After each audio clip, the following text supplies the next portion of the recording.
What is up, fight fans? I am Jason Burgos for Sherdog.com, and my guest is a man who scored a landmark win at Bellator 246 when he submitted welterweight legend Jon Fitch, a fighter who has grappled a whole bunch over his previous 42 fights and only been submitted 3 times. My guest is certainly a legit name in this title contention for Douglas Lima's welterweight championship, and that man is my guy Neiman Gracie. Senor Gracie, thanks so much for joining me to talk this big win, man.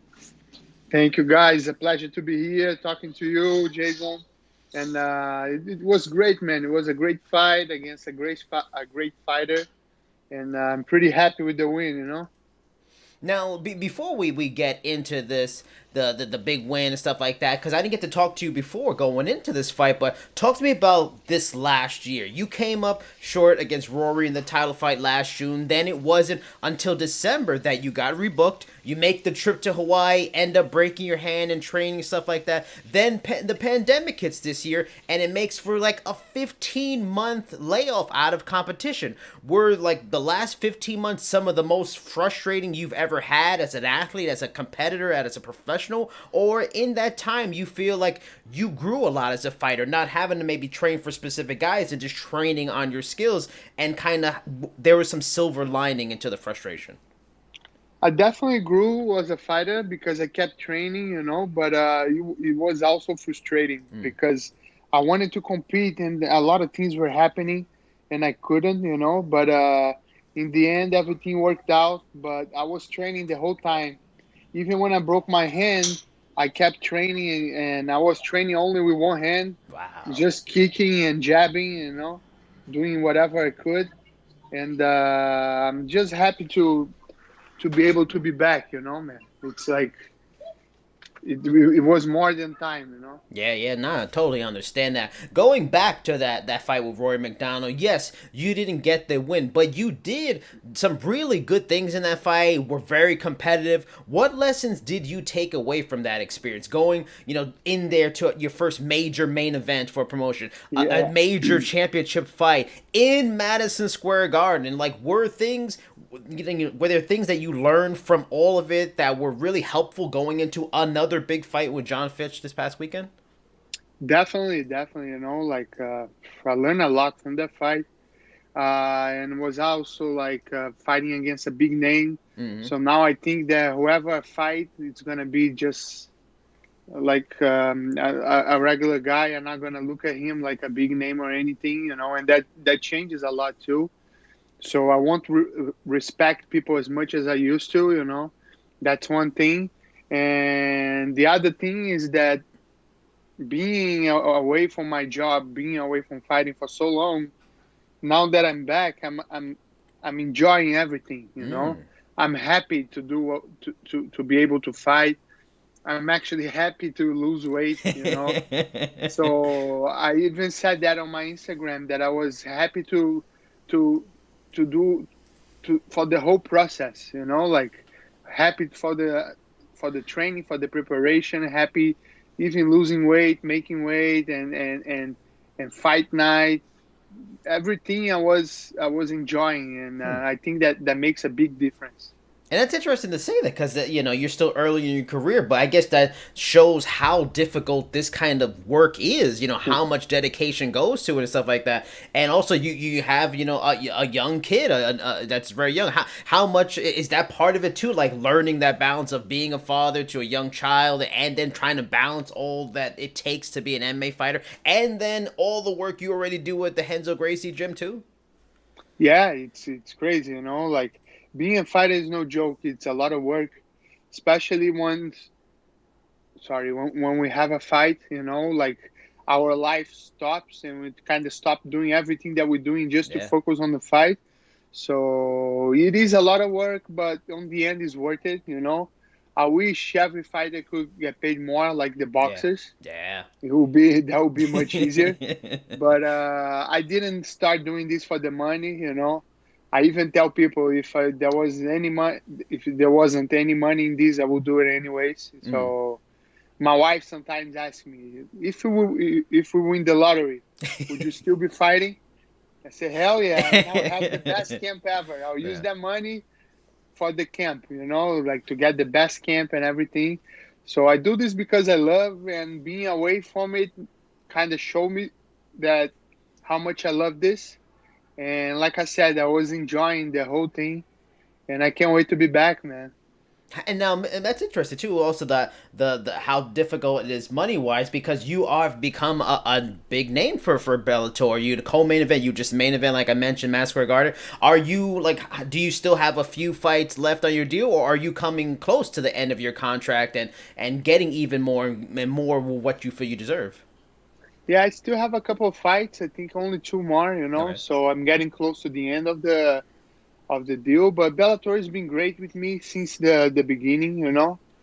I started pretty low in pay Yeah. and increased it a lot. Okay. So I'm happy with Bellator. I'm pretty happy with everybody there. But of course, if I can get paid more, that will be much, much better. Especially now that the fights are getting harder Yes. and I'm fighting bigger names. I feel that I need to get paid more. I gotta get paid whatever they also are getting paid. Like Mm-hmm. if I'm fighting a big name and he's getting paid well, I should get paid well too. But Bellator has been good, man. It's they look out for me. They when I broke my hand, they helped me a lot. So it's been good. Now let's talk about this win over Jon Fitch. I think like the industry knows how good you are as a grappler, but you impressed on a whole other level by pretty much essentially out wrestling one of the best wrestlers in the division over the last 20 years. We've talked in the past about training. We talked about it a little bit the post fight too. You training to be a true grappler, not just maybe relying strictly on Gracie Jiu-Jitsu. For the fans out there that may not have realized that, talk about how long you have been following in like Damian Maya's lead and trying to, continue to improve your wrestling and make it a blending hybrid style of wrestler jiu-jitsu like he's done too and you are doing now. And also, talk to me about the coaches that you've maybe worked with specifically to take your grappling to just a whole nother well-rounded level. Yeah, man. I think the best style for fighting it's a grappling style. Mm. If you look at Khabib, he's Yeah. undefeated for a reason. Yeah. You know what he's gonna do. Even Jon Fitch, he did that his Mm-hmm. whole career. Yep. You know what he was going to do. He go there and do it because it's super hard to stop. Striking sometimes can become a lottery. Like sometimes you can knock a lot of people out, but one day you're gonna get hit and lights out. Yeah. Yeah. But with grappling, that's a little bit harder. So, and I think the best grappling style for fighting is the mix between jiu-jitsu and wrestling. Mm. If you combine both, it's gonna be really good. And the difference too now is that we are creating a new sport also that people don't know, Mm-hmm. which is cage wrestling. Oh, okay. It's wrestling in the fence. Okay. Sometimes you get a wrestler that is a super champion in wrestling. He wins all the tournaments. And you put him against the cage, he doesn't know what to do. Mm. It's different. So it's not like he's going to defend himself like you do in a regular wrestling match. Yeah. So knowing the cage wrestling, the fence wrestling is also really, really important. So, and I've been working with that for a long time. And this fight, I was able to show a little bit. I have much more moves that I can do from there. Mm.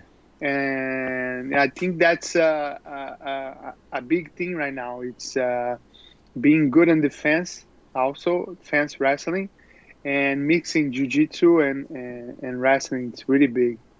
In the post fight, you said you heard John's knee pop and then him yell out. Then later, you eventually do get the submission on him. When you were in there, because of his reputation and even what he did to Rory in his last fight, did you even surprise yourself in pretty much out wrestling him and getting him into some bad, spots often? Or did you feel you and your team really did a great job in training the right sorts of things and you were just perfectly prepared for his style? Especially, like you mentioned, you've become so good at this cage wrestling. Is that so? Maybe it wasn't that much of a surprise how you out wrestled him. No, that was my game plan actually. I kind of knew that. I watched the Damian Maia fight against him. Like Okay. Damian started the fight and he shoot right away, took him down, and start getting his back and doing like that style of wrestling jiu-jitsu, and he beat him like that. He couldn't finish him because it's really hard to finish, you know. But I watched the fight a lot, and I had that in mind, like trying to take him down. But I feel that I also have a good striking, so I can hold my own standing up. So I wasn't in a hurry to do it, to go for the takedown, you know. Actually, he initiated the takedowns, and I just follow from there, you know. But that was my game plan. It's always that the game plan, right? It's to take people down and finish them. And with him, wouldn't be different, you know. So I capitalized on that, and I was able to put the pressure on him and get him down. As you make your way through this sport, build your own legacy, how big of a deal is it to say not only did you submit Jon Fitch, like I mentioned, dude had like 42 fights, only been submitted 3 times despite tons of grappling in that time, but also to say I was his last opponent. You know, he has so much respect and relevancy in this division's history. Do you feel like no matter what you end up doing in this sport, that will always be one of those top highlights, to submit him and in his last fight? Yeah, like nobody was expecting him to hang up the gloves. He told me he wanted to fight 3 times this year. Yeah, you know, he won it for sure. I think he did. I think if he had won this fight, he would definitely keep going. Yeah. I heard he saying something similar that he thought about doing after he fought Jake Shields, which has been years ago. So, but he just kept winning. Like, he was, 5 years without losing? You know? So I think that changed his mind a little bit, you know. He said, you know what, I'm done with this. But nobody was expecting that. And I didn't expect neither. And since he did it, it was a pretty special moment, you know. And I kind of felt bad a little bit. Because you ended his career. How mean? Yeah. And as the other side, I rather feel bad and win than feel, you know, and then lose the fight. Like they say in Brazil, I rather have his mom crying than mine. So that's a saying. That's a saying in Brazil. I get what you're saying. So yeah, man, it was a pretty special moment. Big John came to talk to me, and I asked him to let him speak first. Let him take his time to say, you know. It was the last time he had inside the cage to speak, so just let him do his thing. I still hope I can be here for a long time, you know. So I have no rush to speak or to do anything in the cage. In Scott Coker's post-event press conference, he seemed very open to the idea of you being in a title fight with Douglas Lima. And you also mentioned you felt you beat the real #1 contender in Jon Fitch. But guys like Lorenz Larkin, Yaroslav Amosov also seem very deserving of title opportunities off what they've done recently. Let's say things don't work out to get a title shot in the next five months. You know, Douglas gets hurt in this fight with Musashi, or he wants to take some time off or something, just whatever happens, and you just missed 15 months. You don't feel like waiting around forever. You got to make that cash. You got a baby to feed. Does a title eliminator fight with either of those guys interest you? Would you like to fight one more than the other? Like Lorenz has been in the UFC, he's got a bigger name. Or Yaroslav, you wanted to give him that first 0. You know, either one interest you? Yes, definitely. You know, like I said, I don't want to wait too long again to fight. So. And I told them that in the press conference, either I like to fight for the belt, or I fight like a title elimination guy, you know, or a really big fight. But I think those guys are very close too. So definitely, I'll fight them for sure, you know. And doesn't matter whoever they feel it's closer. I'll do it, you know. I'll do whatever it takes, man. It's my job, you know, is to fight. So I fight whoever I have to get to the belt. So there's no preference. There isn't like, oh, you know, I want to test myself against Lorenz and all that movement and the kicking, or Yaroslav, he can wrestle, he can, you know, like neither one is just whatever the boss wants. Yeah, for me, whatever, you know. Like I feel that even if I fight Lima now and I beat Lima and become the champion, I will have to fight them. I have to fight anyone, you know. So it's my job is to fight. So they can pick whoever they want, you know. I tell you what, if they want to do like a mini Grand Prix and put $1 million, that would be cool too. They put a Grand Prix with me and these guys. Yeah, Whoever yeah. wins fight Lima and I get like $1 million. that. You know, How do that would be you cool. how do you think Lima is gonna make out against Musashi? I mean, Musashi's very good. He really hurt Roy McDonald in that fight and beat him up pretty Yeah, bad. But Douglas Lima is a different kind of guy, different kind of fighter. You know, how do you see that particular fight going? I think it's gonna be a tough fight. You know, I don't think it's gonna be like the Rari fight. Hmm. Musashi is not a huge middleweight, Hmm. so I don't think the size will be too gonna decide too much on this fight. Hmm. It's gonna be more about the technique. But I don't know, man. It's gonna be a tough fight. It's hard to say, you know, because I don't know how Dogo is gonna show up in the middleweight, you Yeah. know. But I think it's gonna be a close fight, and maybe Musashi will win by a split decision. Very tough fight, you know. Now, Like yeah. like Musashi and Machida, I think. All right, makes sense. Yeah, yeah, I get that. Yeah, that Now, kind of fight. Now, maybe for the most important question of all, and we talked about this in the post-fight interview, but here and now, Neiman, can you admit to the world you have realized the error in your ways, and you should have listened to me and never changed your music away from Eric B. and Rakim's Don't Sweat Yes, man. Technique, and that's major change may have cost you the world title. You could be world champion now, Neiman. Come on. Yeah, man, that stayed in my mind. To tell the truth, I kept thinking about it. I said, "Fuck, why did I change my music? It always look good. I always feel good. Yeah, New You know, York. It's all New York. You went to Red yeah. Hot Chili Peppers. No. Oh boy, but yeah, man, I love that music, and it gets me right in Yes. the mood, you know. So I'm not changing anymore. All right. That's my song for now on. Don't worry.